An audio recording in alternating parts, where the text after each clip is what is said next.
علیکم پیر صاحب. وعلیکم السلام ورحمت الله وبرکاته.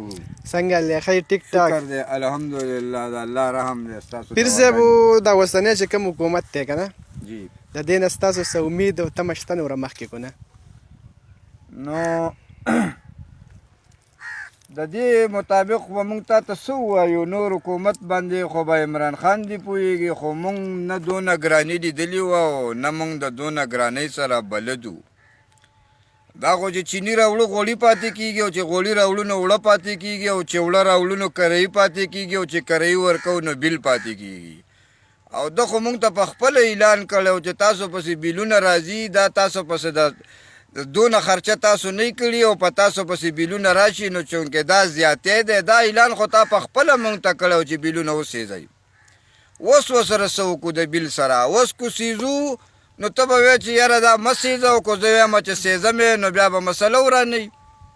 ورځ په ورځ بجلي خېږي، ورځ په ورځ ګیس خېږي، ورځ په ورځ اوړه خېږي، ورځ په ورځ چې کم دی نو غوړي خېږي.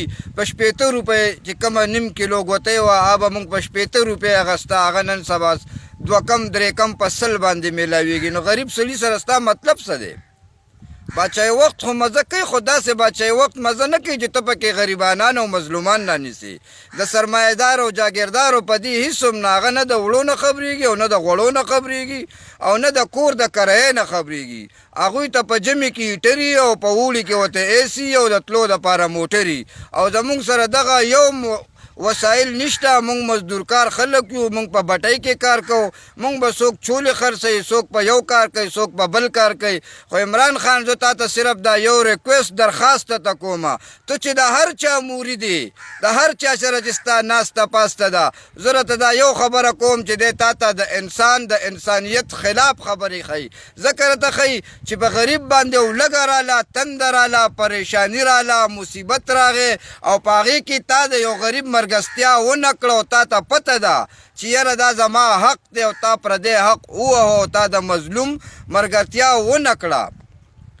د مظلوم به مرګرتیا کې تا د مظلوم مرګرتیا ونه کړه او ستا نه مظلوم خپه لاړو او بېجانه او داسې غریب او غریبۍ او نیستۍ کې لاړو.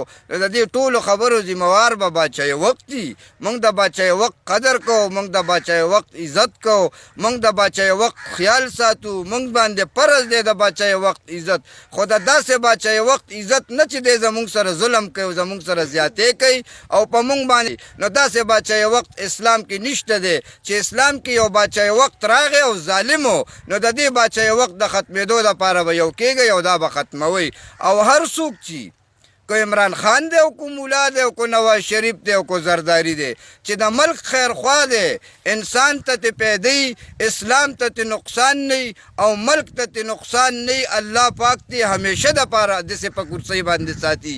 او که عمران خان دی او ملک خرابوي او انسان ته نقصان رسوي او دته د انسانیت قدر نشته، نو مونږ ته د داسې عمران خان ضرورت نشته. عمران خان نه ته پیغمبري او نه ته صحابي چې مونږ به ستا په نشت قدم روان یو. مونږ به د قرآن او د حدیثو په طریقه او په هغې به روان یو. ته مونږ ته نوی اسلام نشي ښودی. او خبره دا ده چې مونږ خپل حق غواړو. مونږ ته کوم دی نو نیستي ده، غریبي ده، دا غریبۍ ختمې که. ما لسم کړی، زوی مې لسم کړی دی، بل زوی مې لسم کړی دی، ما سره لایسنس دی، زه ډریور یم، دلته زمونږ M.N.M شته، زمونږ M.P.M شته، ولې زه معذور یم چې ګاډی نشم چلوی؟ آیا زما حق نشته؟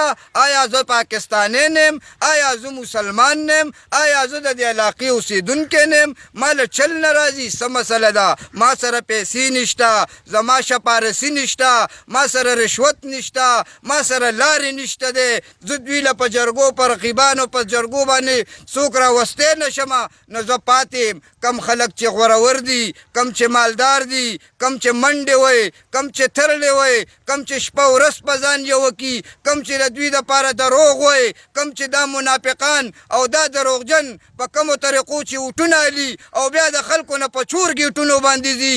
خلک راغلي هغوی ته لارې بدلی. نو چونکې دا د اسلام او دا د انسانیت او دا د جمهوریت طریقه نه ده. ته به راشي ما ته به کینې، زه به درشم تا ته به کینم، زما خبره به واورې، زما د خبرې جواب به راکړي، زما د خبرې لار به ما ته وښې. نو تا خو ما ته هېڅ هم نه دي ښودي.